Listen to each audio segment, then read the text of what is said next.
Thank you, Mr. President. I know a number of people... The Senator will suspend. The Senate will be in order. I know a number of... The Senator from Wisconsin. Thank you, Mr. President. I realize a number of people in this chamber are asking, why am I doing this? I think it's first important that everybody realize that, and I certainly mean no offense to anybody in this chamber, but I did not run for the United States Senate because I wanted to be a United States Senator.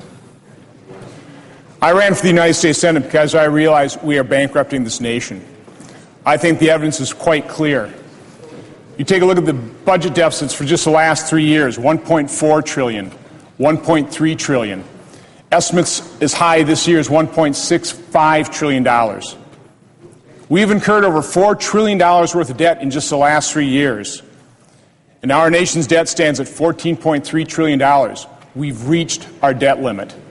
Our debt is almost the size of our entire economy. Now, I've been watching Washington for 32 years from Oshkosh, Wisconsin. I realize Washington is pretty broken. And I've been here now for 6 months, and I haven't seen anything here that convinces me otherwise. The United States Senate has not passed a budget for over 2 years. Of the 6 pieces of legislation that we've passed, only 6 pieces of legislation that we've passed from this chamber have actually become law. And of those 6, 3 dealt with last year's business. They were pieces of legislation dealing with this year's budget that should have been passed last summer. The bottom line is the Senate is fiddling while America is going bankrupt. As I mentioned, the debt ceiling has now been reached.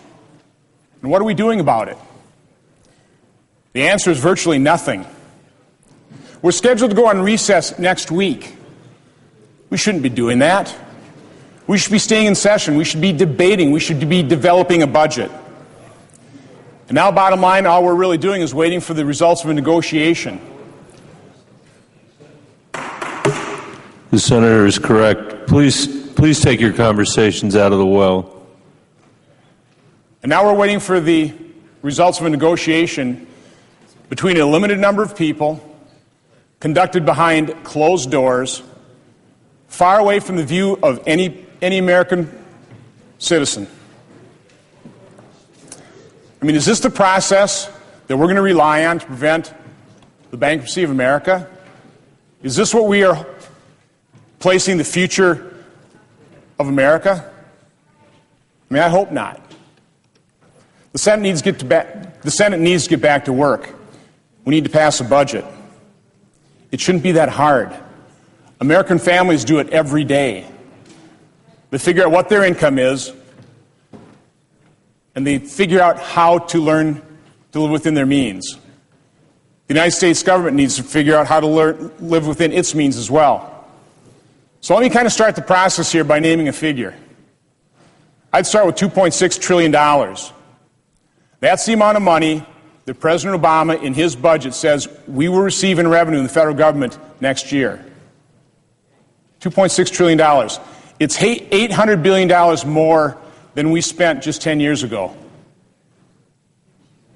It would pay for 100% of the interest payment, which is $256 billion. It would pay for all Social Security, which is $760 billion.